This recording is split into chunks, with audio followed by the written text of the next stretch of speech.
The giant space station hung in the darkness like a silver city. It was bigger than most planets and home to millions of beings from across the galaxy. Ships came and went every hour, carrying delegates from hundreds of different worlds. This was the heart of the Galactic Defense Coalition, where the most important decisions were made. Inside the main council chamber, Commander Zethka stood at the center of a massive holographic display. The reptilian creature was 8 feet tall, with scales that gleamed green under the lights. His yellow eyes scanned the room as he spoke to the gathered military leaders. "The Void Swarm has taken another system," he announced, his voice deep and threatening. 3 worlds are gone. Billions of lives lost. We must act quickly before they reach our core territories. Around the circular chamber, representatives from dozens of species listened carefully. The Krillian warriors, tall and muscular with blue skin, gripped their plasma weapons tightly. Their leader, General Vorthik, slammed his fist on the table. "My forces are ready," he growled. "Give us the coordinates, and we will burn these machines from space." Next to them sat the Nixari, beings made of living crystal that sparkled in the light. Their commander, Resonance Prime, spoke in a voice like wind chimes. "Our energy shields can protect the fleet. Our weapons can cut through any armor." Other species added their own promises. The insect-like Chitauri offered their hive mind tactics. The gaseous ethereals promised their phase-shifting abilities. Each alien race boasted about their special powers and advanced technology. In a small section near the back of the chamber, the human delegation sat quietly. There were only 5 of them, looking tiny compared to the massive aliens around them. They wore simple gray uniforms without any fancy decorations. Their leader, Admiral Lisa Carter, was a woman in her 50s with graying hair and calm eyes. Captain Jake Morrison sat beside her. He was younger, maybe 40, with brown hair and a kind of face that was easy to forget. He took notes on a basic tablet while the aliens talked about their battle plans. Commander Zethka turned his attention to the humans. "And what of Earth's forces? How many ships can you contribute to the front lines?" Admiral Carter stood up. Slowly. She was much shorter than the alien commanders, but she spoke with quiet confidence.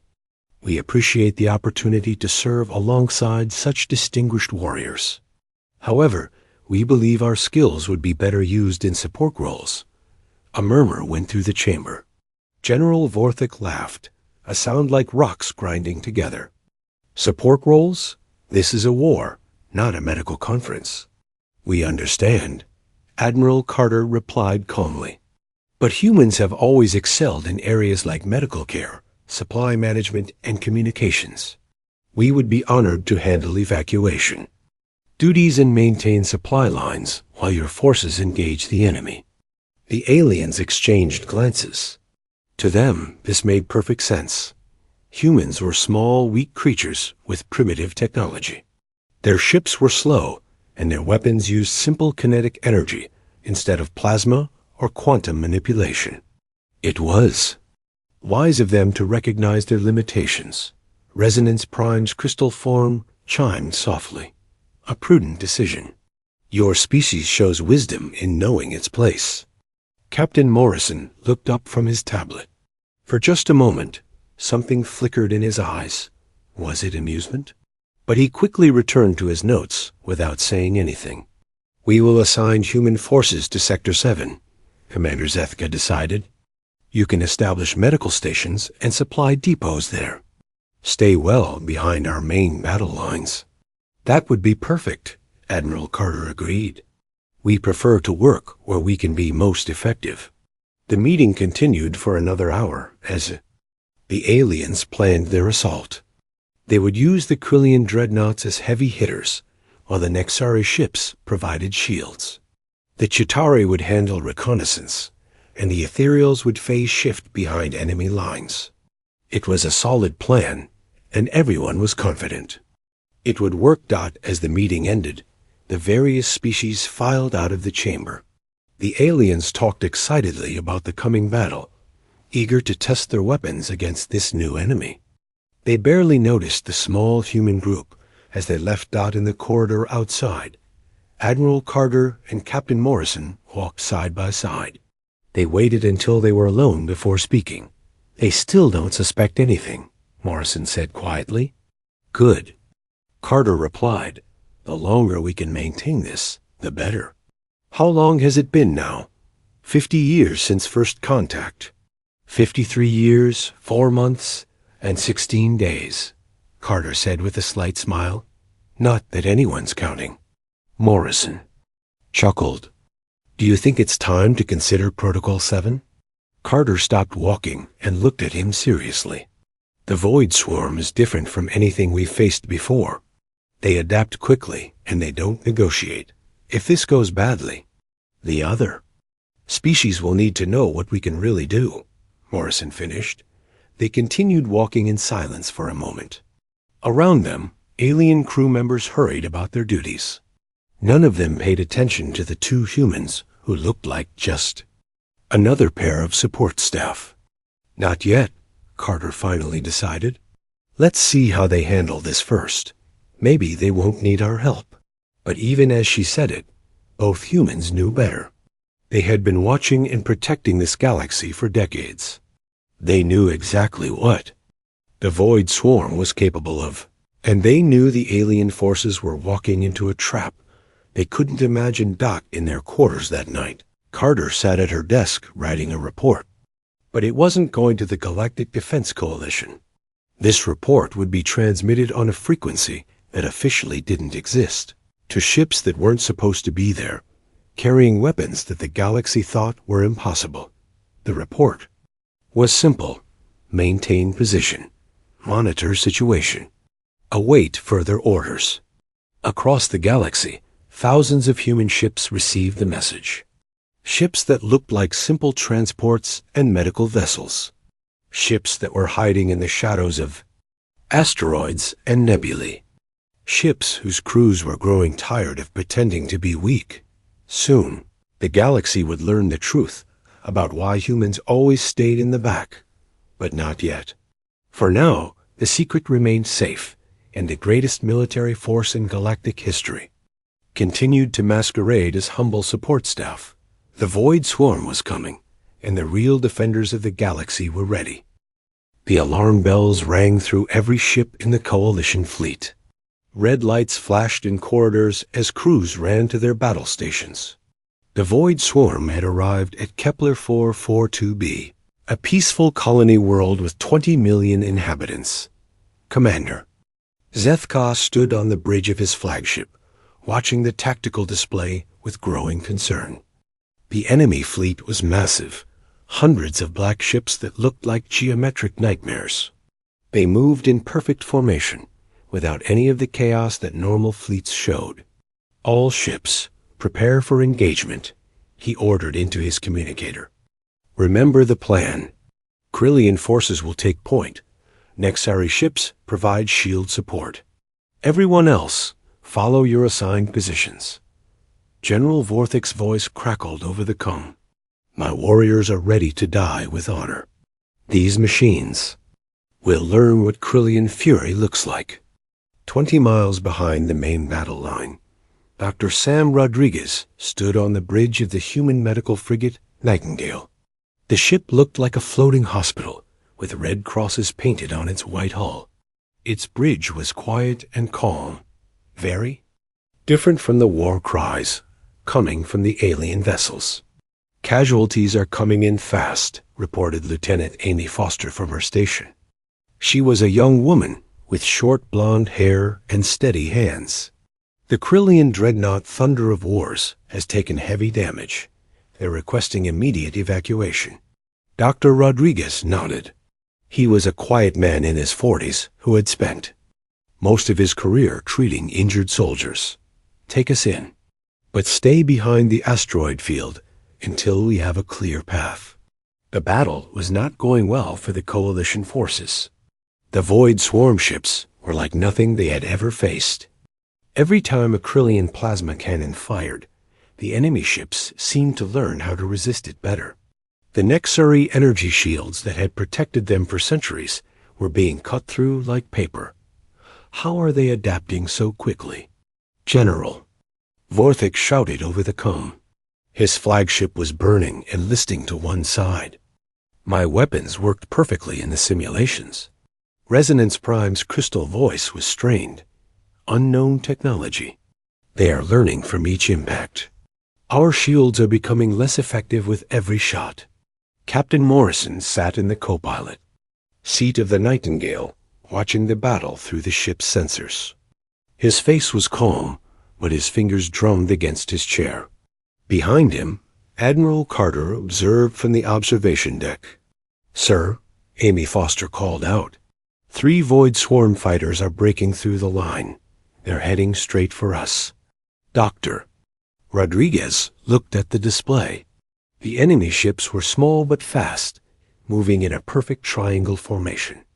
Their weapons were already charging, preparing to destroy what they saw as a helpless medical vessel. "Amy, take us out of here," Rodriguez ordered. But Amy Foster was already moving. Her hands flew over the controls with practiced precision.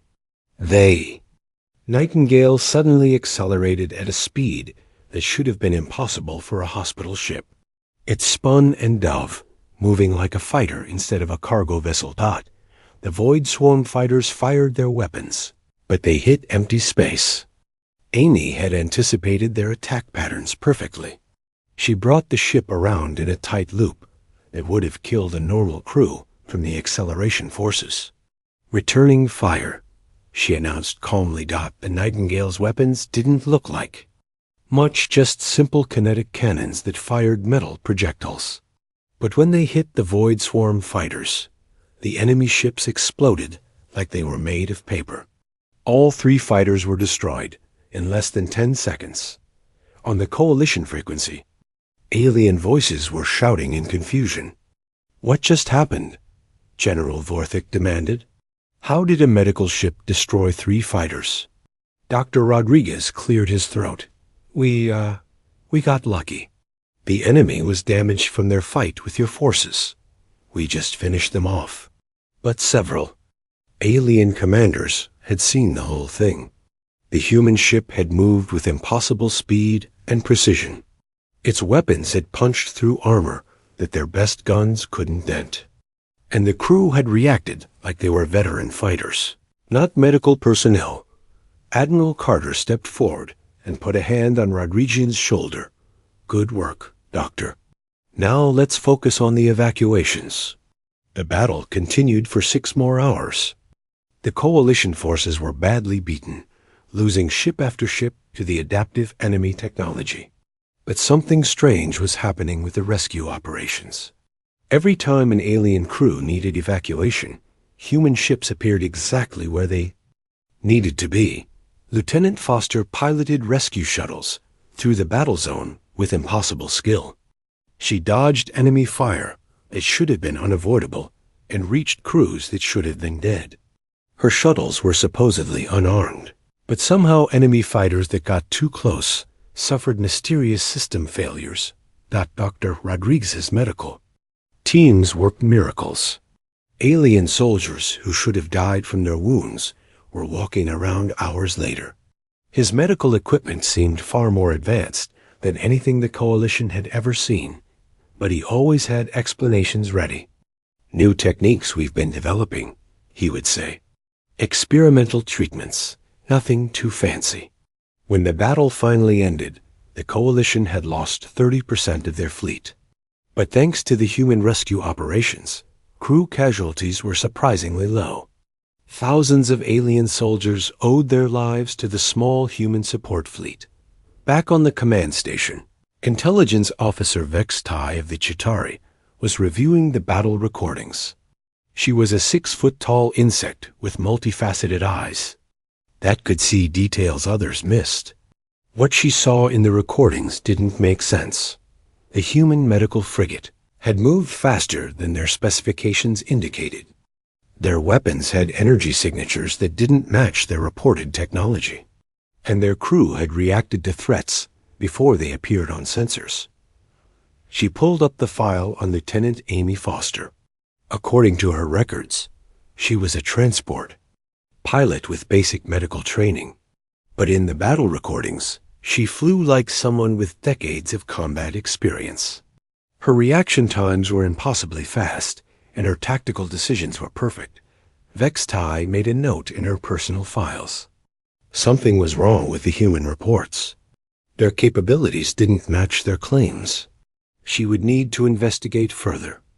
Meanwhile, on the Nightingale, Amy Foster was filing her own report.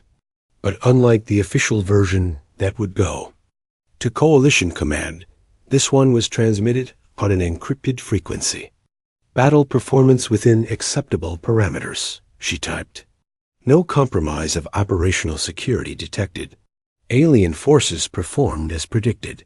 Void swarm technology is as dangerous as estimated. Recommend continued monitoring. The message was sent to a location that didn't officially exist, to be read by people who weren't supposed to be there. Dr. Rodriguez found Captain Morrison in the ship's medical bay, helping treat wounded alien soldiers. The aliens were unconscious, heavily sedated after their treatments. How many close calls was that? Rodriguez asked quietly. Morrison looked up from bandaging a Krillian warrior's arm. 3 major ones. Amy's getting tired of pretending her. Ship can barely fly. And your medical tech is about 50 years ahead of what we're supposed to have. Do you think they noticed? Someone did. That Chitauri intelligence officer was asking a lot of questions about our rescue operations. They worked in silence for a few minutes, treating the wounded soldiers who had no idea their lives had been saved by technology far beyond their understanding. How much longer can we keep this up? Rodriguez finally asked. Morrison looked at the unconscious aliens around them. These beings thought they were the advanced civilizations, the powerful protectors of the galaxy.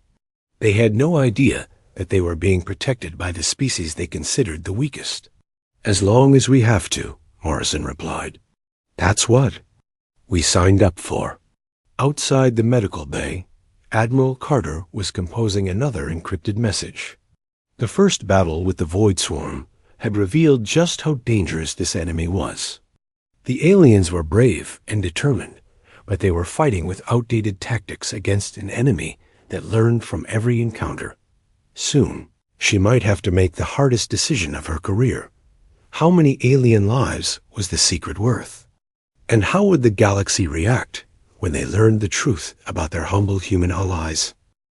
Intelligence Officer Vex Tai sat in her dimly lit office, surrounded by holographic displays showing battle data from the Kepler 442b engagement.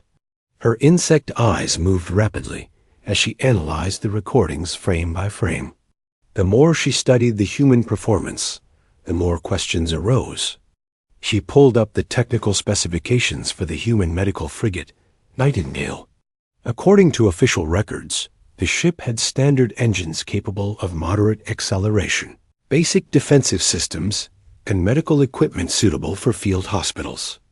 But the battle recordings told a different story. The ship had accelerated at rates that should have crushed its crew. Its weapons had destroyed enemy fighters that Coalition dreadnoughts couldn't scratch, and its movements showed a level of tactical awareness that suggested advanced sensor systems far beyond what humans claimed to possess. Vextai made a clicking sound with her mandibles, a sign of deep thought among her species. She opened a secure communication channel to her network of intelligence agents throughout the galaxy. I need complete background checks on all human military personnel, she transmitted. Focus on their training records, equipment specifications, and battle histories. Something doesn't add up. Meanwhile, on the Coalition headquarters station, Colonel Ben Harper was leading a strategy meeting for the defense of Epsilon Eridani, one of the Coalition's most important industrial worlds. The massive conference room was filled with military leaders from across the galaxy, studying holographic battle maps and troop movements. Colonel Harper was a tall, thin man with gray hair and the quiet confidence of someone who had seen many battles. He stood at the center of the room, pointing to various positions on the tactical display. The void swarm will likely approach from 3 vectors, he explained to the assembled officers. They'll use their adaptive technology to counter our main defenses, then strike at the planetary shield generators.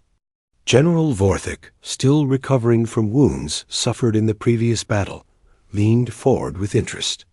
How can you be so certain of their tactics? We've only fought them once. Harper paused for a moment, seeming to choose his words carefully. Pattern analysis. Their formation movements follow predictable algorithms. Once you understand their basic programming, their strategies become clear. A Nexari commander, Crystal Song, chimed in with curiosity. Our best strategists have been studying the void swarm for months. How do human analysts see patterns we missed? Lieutenant Kelly Brooks, a young woman with dark hair and sharp eyes, looked up from her datapad. We have good intuition for patterns. Humans are natural pattern recognition specialists. But even as she said it, several alien officers exchanged glances. The human predictions were too accurate, too detailed. They were describing enemy movements with the precision of someone who had studied them for years, not days. The planning session continued for several hours. Every suggestion the humans made turned out to be exactly right. When they predicted enemy ship positions, the simulations confirmed their accuracy. When they suggested defensive positions, the tactical computers rated them as optimal. By the end of the meeting, even the most trusting alien commanders were beginning to wonder how a species that claimed to be newcomers to galactic warfare could understand their enemies so well. 3 days later, Captain Rick Stone was leading a routine supply convoy through the Philae asteroid belt of Kepler 442's outer system. His ship, the Peaceful Trader, looked like exactly what its name suggested, a simple cargo vessel designed to carry medical supplies and food to forward bases. The convoy consisted of 5 ships, all flying in a loose formation. They were escorted by 2 Krillian patrol vessels, but the aliens were more focused on their card game than on sensor sweeps. Contact bearing 27 Mark IV, reported Ensign Lisa Murphy from the sensor station. She was young, maybe 25, with red hair and freckles. Multiple bogies, moving fast. Captain Stone looked at the tactical display. 12 Void Swarm fighters were approaching from behind an asteroid. They had somehow avoided the coalitions. Early warning systems, and were preparing to ambush the convoy. Alert the escort ships, Stone ordered calmly. But the Krillian vessels were already under attack. The Void Swarm fighters moved with deadly precision, their adaptive weapons cutting through the patrol ships' shields like they weren't there. Both escort vessels were destroyed within minutes. Sir, they're coming for us, Murphy reported. Shall I send the distress signal? Stone looked at his crew. They were all young, all pretending to be simple cargo haulers. But their eyes held the steady gaze of experienced warriors. No time, Stone decided. Activate combat protocols. The transformation was immediate. The Peaceful Trader suddenly bristled with weapons that emerged from hidden compartments. Its engines flared with power that should have been impossible for a cargo vessel. The ship's hull shimmered as advanced defensive systems came online. The Void Swarm fighters attacked with the same tactics that had destroyed the escort vessels. But their adaptive weapons hit shields that seemed to grow stronger with each impact. Their precise movements were countered by maneuvers that defied physics. Captain Stone's ship moved like a dancer, spinning and weaving between enemy fire. Its weapons reached out with impossible accuracy, destroying enemy fighters faster than they could adapt. Within 3 minutes, all 12 attackers were dead. The cargo bay doors opened, revealing not medical supplies, but some of the most advanced military equipment in the galaxy. Repair drones swarmed out to fix the damage to the destroyed Krillian ships, while medical pods launched to rescue the surviving crew members. But the convoy's emergency transponder had been activated during the battle.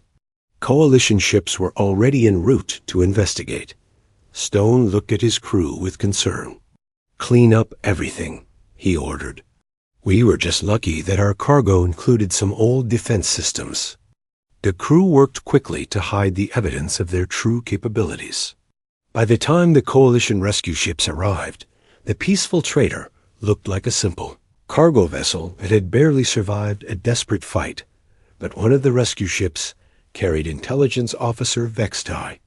She studied the battle site carefully, her compound eyes taking in every detail. The debris patterns were wrong. The energy signatures didn't match the weapons that humans claimed to have. And the precision of the destruction suggested targeting systems far beyond Coalition technology. When she interviewed Captain Stone, his story was simple and believable. The convoy had been attacked, the escorts destroyed, and they had gotten lucky with some old defensive equipment they happened to be carrying. But Vextai's investigation revealed troubling inconsistencies. The old defensive equipment had energy signatures that didn't match any known technology. The battle recordings showed maneuvers that were impossible for the ship's reported specifications.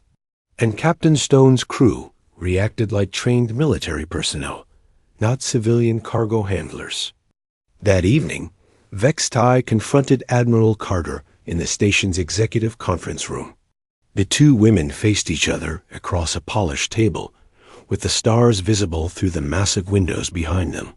"I know you're hiding something," Vextai stated directly. Her insect features made her expressions hard to read, but her voice carried absolute certainty. Admiral Carter sat calmly, her hands folded on the table. "I'm not sure what you mean, Officer Vextai. Humans have always been transparent about our capabilities." "Have you?" Vextai pulled up a holographic display showing the battle data. "Your medical ship moves faster than our fighters. Your cargo vessels carry weapons that can destroy enemies our dreadnoughts can't touch. Your tactical officers predict enemy movements with impossible accuracy." Carter looked at the data without expression. "We've been fortunate, and we've learned quickly from our more experienced allies." "Fortunate?" Vextai's mandibles clicked with irritation. "Your casualty rates are less than 1% of ours. Your rescue success rate is perfect. Your equipment performs far beyond its specifications. This isn't luck, Admiral. This is deception." For a long moment, the two women stared at each other. Carter's expression remained calm, but something shifted in her eyes. For just an instant, Vextai saw something that made her step back, a hint of the true power that lay hidden behind the humble facade. "Every species has contributed their greatest strengths to this coalition," Carter said quietly. "The Krillians gave us their warrior spirit. The Nexari shared their energy technology. The Chitauri offered their collective intelligence. And humans?" Vextai pressed. Carter stood up slowly, her presence somehow filling the room despite her small stature. "Perhaps it's time you learned what humanity's real strength is." The meeting ended without answers, but Vextai left with the certainty that she was on the edge of discovering something that would change everything. The humans weren't the weak, humble allies they pretended to be. They were something else entirely. In her quarters that night, she began compiling a report for the Coalition High Command. But before she could finish it, her computer received a priority message. The Void Swarm had launched their final assault. Every available ship was being called to defend the core worlds. Whatever secrets the humans were hiding would have to wait. The galaxy was about to face its greatest test, and Vextai had a feeling that the truth about humanity would be revealed. The emergency alarms screamed through every ship and station in Coalition space. On the tactical displays, a sight that chilled every military commander to their core appeared. The Void Swarm's entire fleet was moving at once. Thousands of black ships were approaching from multiple directions, targeting 7 core worlds simultaneously. Commander Zethka stood in the main command center. his reptilian features showing the strain of the moment. Around him, representatives from every major species worked frantically to coordinate their defenses. "They're attacking everything at once," General Vorthik reported, his voice tight with barely controlled fear. "Our forces are spread too thin. We can't defend all 7 worlds with what we have." Resonance Prime's crystal form flickered with stressed energy patterns. "Our calculations show a 67% chance of total defeat. The Void Swarm has learned from our previous encounters. They have adapted to all our weapons and tactics." "Admiral." Carter stood quietly in the back of the room, listening to the growing panic around her. Captain Morrison was beside her, both of them watching the tactical displays with expressions that seemed strangely calm for such a desperate situation. "Admiral Carter," Commander Zefka called out, "can your medical ships handle evacuations from 7 worlds simultaneously?" Carter looked at the display for a long moment. The Void Swarm fleet was massive, more than anyone had expected. The alien forces were brave and determined, but they were about to face an enemy that had already adapted to everything they could throw at it. She made her decision. "No," she said quietly, "but we can do something else." The room fell silent. Carter walked forward to the central command console, her small human frame somehow commanding attention from beings twice her size. "Computer, open channel to all human vessels. Authorization Carter Alpha 77. The computer's voice was puzzled. "Admiral, there are no human vessels matching that authorization code in our database." Carter smiled for the first time. "Weeks. Computer, activate Protocol 7. Authorization code, Guardian Actual." Every screen in the command center flickered. New contacts began appearing on the tactical displays. First dozens, then hundreds, then thousands. Ships that had been invisible moments before suddenly appeared throughout Coalition space. The alien. Commanders stared in shock as human vessels materialized from empty space. They weren't the small, simple ships they had grown accustomed to seeing. These were massive warships with sleek, predatory designs that looked nothing like the humble transport vessels humans had always shown them. "What is this?" Commander Zefka demanded. "Where did these ships come from?" Admiral Carter touched a control, and her image appeared on every screen in the command center. But now she was wearing a different uniform, one with insignia that showed her true rank. She wasn't just an admiral. She was Fleet Admiral Carter, Supreme Commander of the Human Defense Force. "Attention all Coalition forces," she announced. "This is Admiral Carter. We are dropping operational security protocols and revealing our true capabilities. All human vessels, you are authorized to engage at full capacity throughout the galaxy." The masquerade ended. The medical frigate Nightingale suddenly bristled with weapons that made Coalition dreadnoughts look like toys. Dr. Sam Rodriguez stepped aside as his real crew took control, elite naval officers who had been pretending to be medical technicians for years. Lieutenant Amy Foster wasn't a transport pilot with basic training. She was Commander Foster, one of the most skilled fighter pilots in human space. Her medical shuttle transformed into a strike fighter equipped with technology that bent the laws of physics. Captain Rick Stone's cargo vessel revealed its true nature as a stealth battlecruiser. Its cargo bay opened to release squadrons of fighters that had been hidden for decades, waiting for this moment. On the command station, Intelligence Officer Vex Tai watched in amazement as human colonies throughout the galaxy came alive. Planets that had seemed lightly defended suddenly revealed orbital defense platforms that made Coalition fortifications look primitive. Cities that appeared to be simple trading posts transformed into military bases. "How is this possible?" "General," Vorthik whispered, "we've been monitoring human space for 50 years. We would have seen this." Captain Morrison, who had been taking notes quietly for years, stood up and faced the assembled commanders. No, you wouldn't have, because we didn't want you to see it.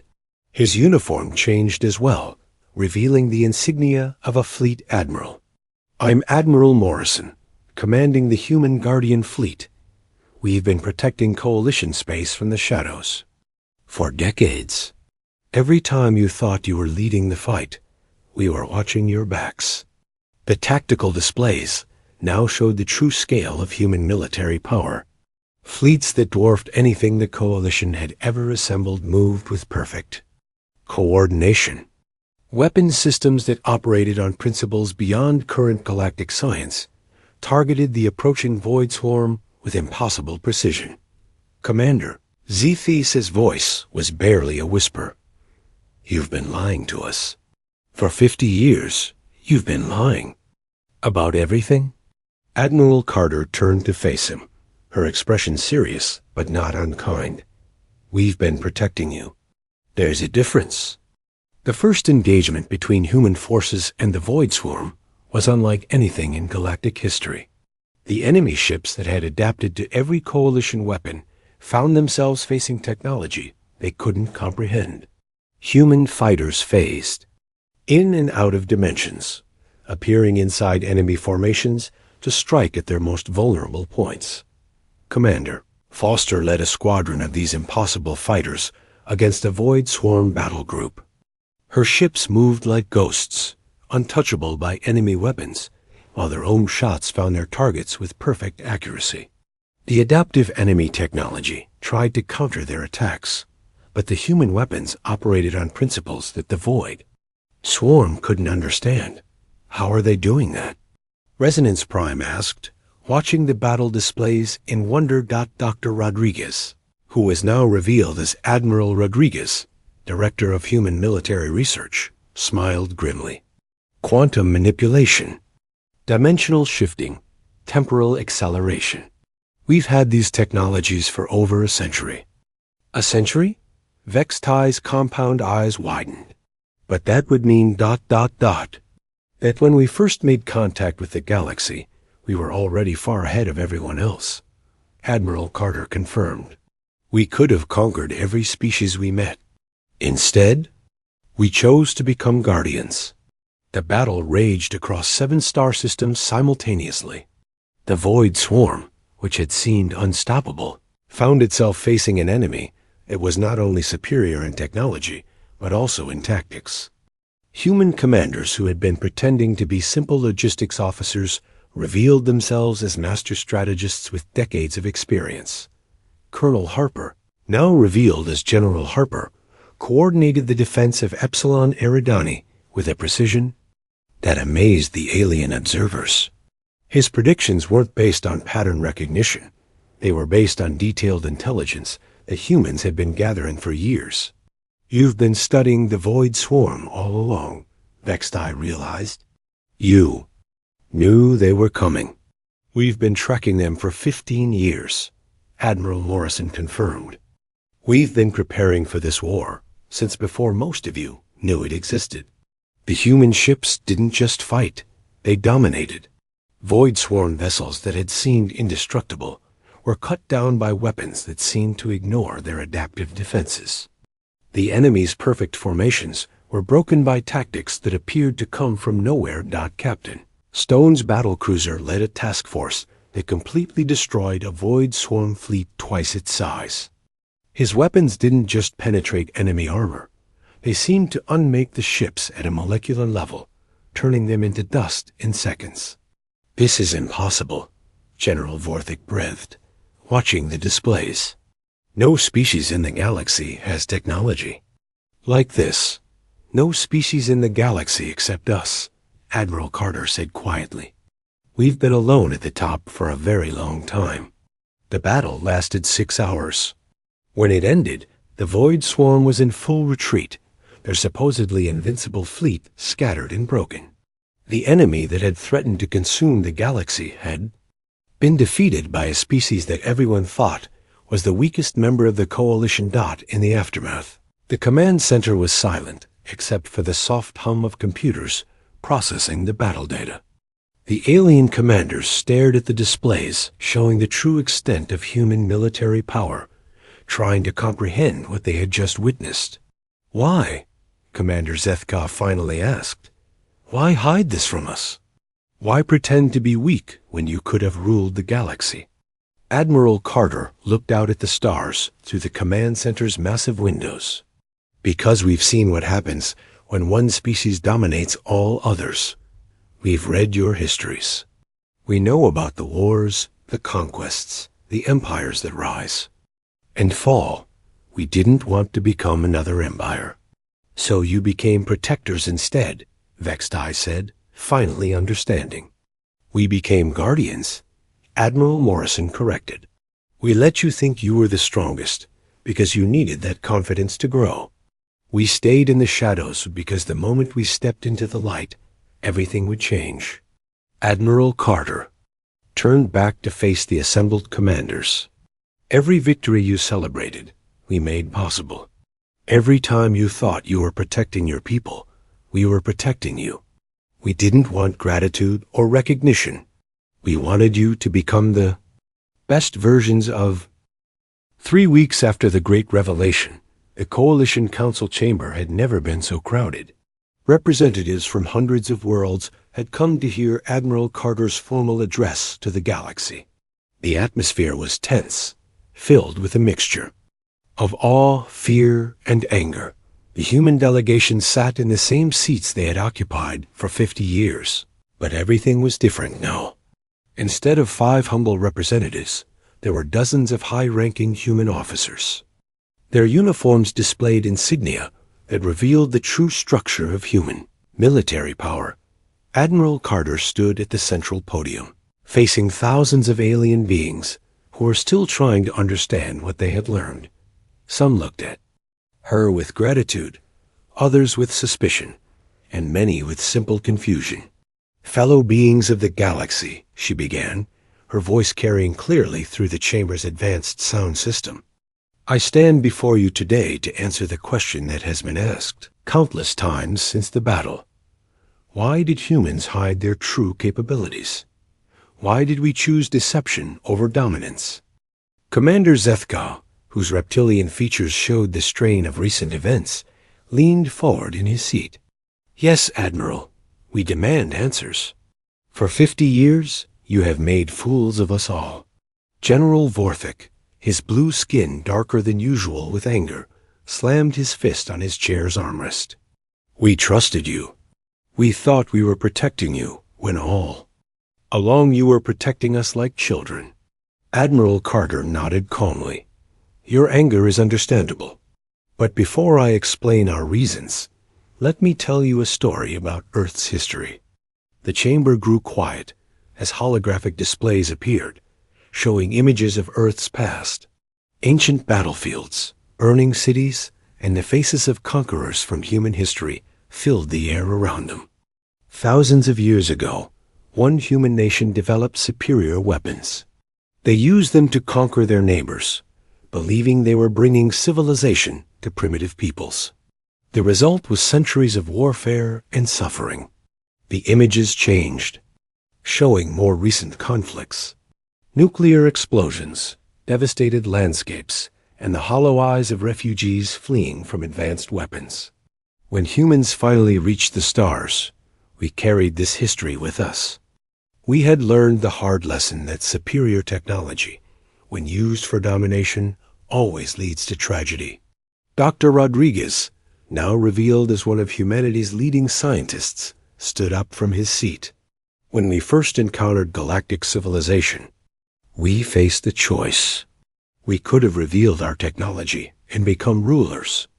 We could have demanded tribute, territories, and submission from every species we met. So why didn't you?" Resonance Prime asked, her crystal form chiming with curiosity. Rather than anger, Admiral Morrison stepped forward. "Because we had seen where that path leads. Earth's history is filled with examples of advanced civilizations destroying those they considered primitive. We didn't want to become another empire built on fear." The holographic displays changed, again showing peaceful scenes from Coalition worlds.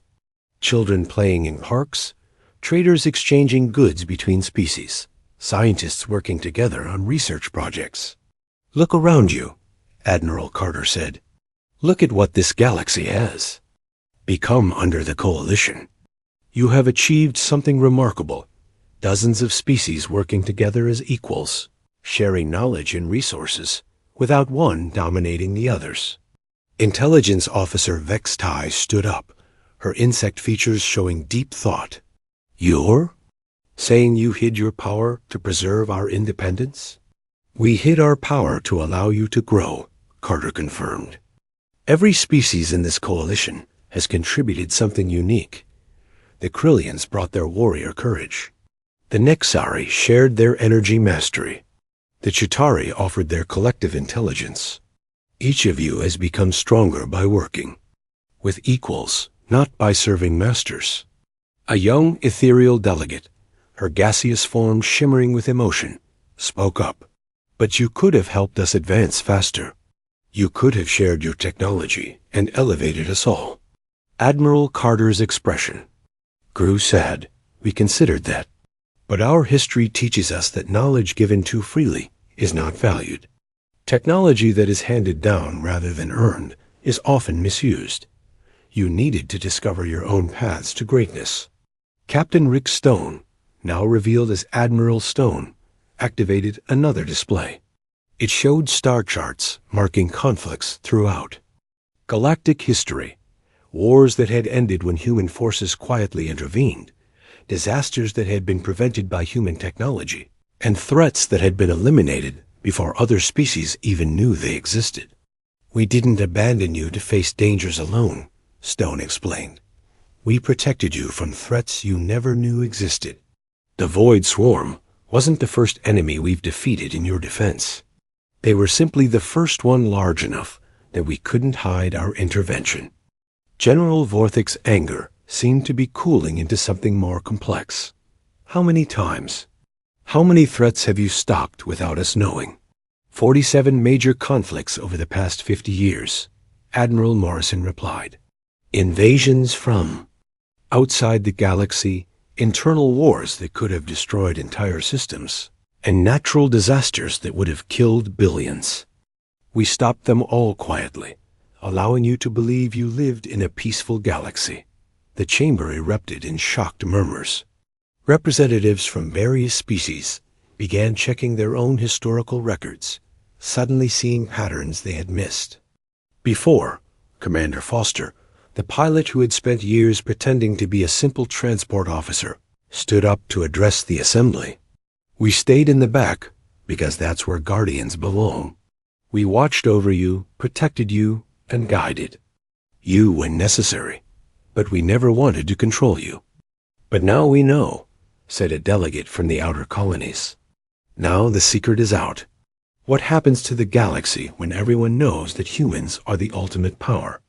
This was the question Admiral Carter had been dreading. She looked around the chamber at the thousands of faces, some grateful, some fearful, some angry, all uncertain about the future. That depends on all of us, she said finally.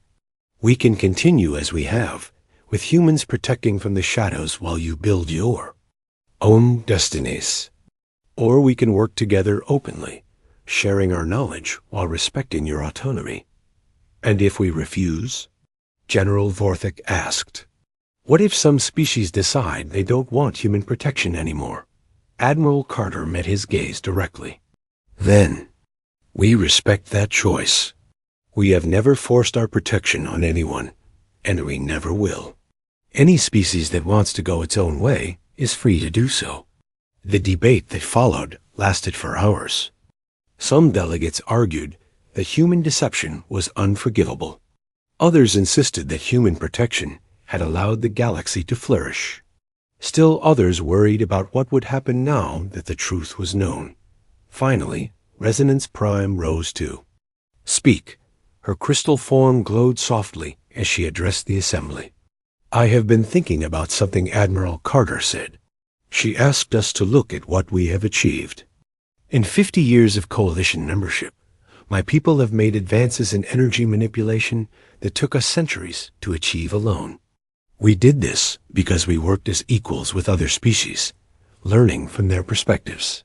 She turned to face the human delegation. If you had revealed your superiority from the beginning, would we have worked so hard to contribute? Would we have valued our own achievements if we knew we were always under your protection? Vextai clicked her mandibles. Thoughtfully, the Chitauri have a saying, knowledge earned is wisdom gained. Knowledge given is dependence created. Perhaps the humans understood this better than we did. One by one, the species representatives began to speak.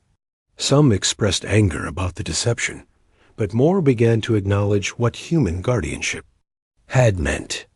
They had been allowed to grow strong, to develop their own cultures and technologies, to contribute to galactic civilization as equals rather than subjects.